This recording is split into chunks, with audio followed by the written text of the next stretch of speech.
દાહોદમાં નકલી જમીન એને પ્રકરણ મામલે ગુજરાત હાઈકોર્ટે બીજા કેસમાં પણ કુતબી રાવતની ધરપકડ ઉપર સ્ટે આપ્યો છે। દાહોદમાં જમીન મામલે નકલી બોગસ એનએના હુકમો અંતર્ગત ફોજદારી ગુનાઓ દાખલ થયેલા છે, જેમાં બે અલગ અલગ જમીનોના કેસમાં રેકર્ડના આધારે કુતબુદ્દીન નુરુદ્દીન રાવત સામે પણ સરકારી કચેરીઓમાંથી પોલીસમાં ફરિયાદ દાખલ કરવામાં આવી હતી।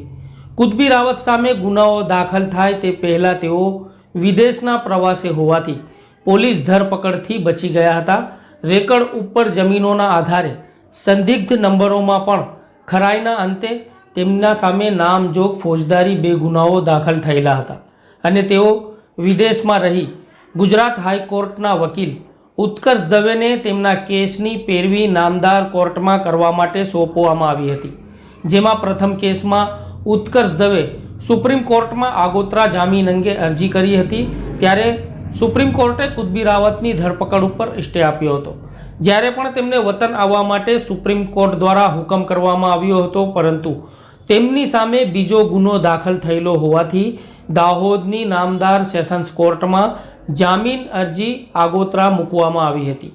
ત્યાંથી જામીન અરજી આગોતરા રિજેક્ટ થતાં એડવોકેટ ઉત્કર્ષ દવેએ ગુજરાત હાઈકોર્ટમાં જામીન અરજી મૂકી હતી, જેમાં નામદાર ગુજરાત હાઈકોર્ટે પણ કુતબી રાવતને પોલીસ ધરપકડથી રાહત આપી હતી, જેમાં કુતબી રાવતની ગુજરાત હાઈકોર્ટમાં પેરવી કરનારા ઉત્કર્ષ દવેએ દલીલો કરી હતી, જેમાં જણાવવામાં આવ્યું હતું કે દાહોદમાં જમીન બોગસ એને મામલે સરકારના અધિકારીઓની સંડોવણી છે અને તેમની સંડોવણી વગર આ ખોટું કામ શક્ય જ નથી।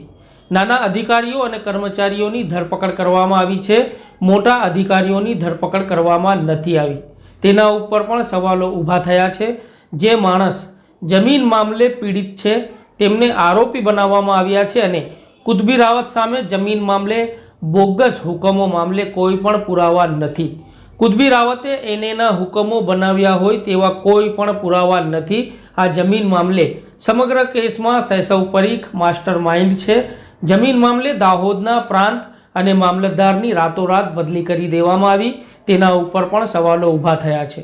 તે પ્રકારની રજૂઆતો કરાતા ગુજરાત હાઈકોર્ટના માનનીય જસ્ટિસ M.R. મેંગડેએ તારીખ 17/1/2025ના રોજ મૌખિક આદેશ પારિત કરી જણાવ્યું હતું કે 10/2/2025 સુધી સ્ટેન્ડ ઓવર સહ આરોપીની અરજીમાં નામદાર સર્વોચ્ચ અદાલતે આપેલા આદેશને ધ્યાનમાં રાખીને જસવંતસિંહ ફતેસિંહ હાડા સુનાવણીની આગામી તારીખ સુધી અરજદાર કુતબુદ્દીન નુરુદ્દીન રાવતની કોઈ ધરપકડ થશે નહીં।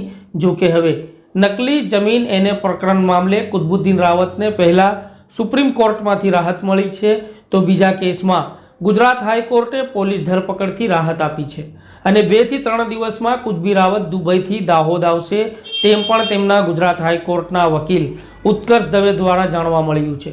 ત્યારે જમીન મામલે 9 જેટલી FIR પોલીસમાં દાખલ થયેલી છે અને 100થી વધુ આરોપીઓ સામે નામજોગ ગુનાઓ દાખલ કરવામાં આવ્યા છે।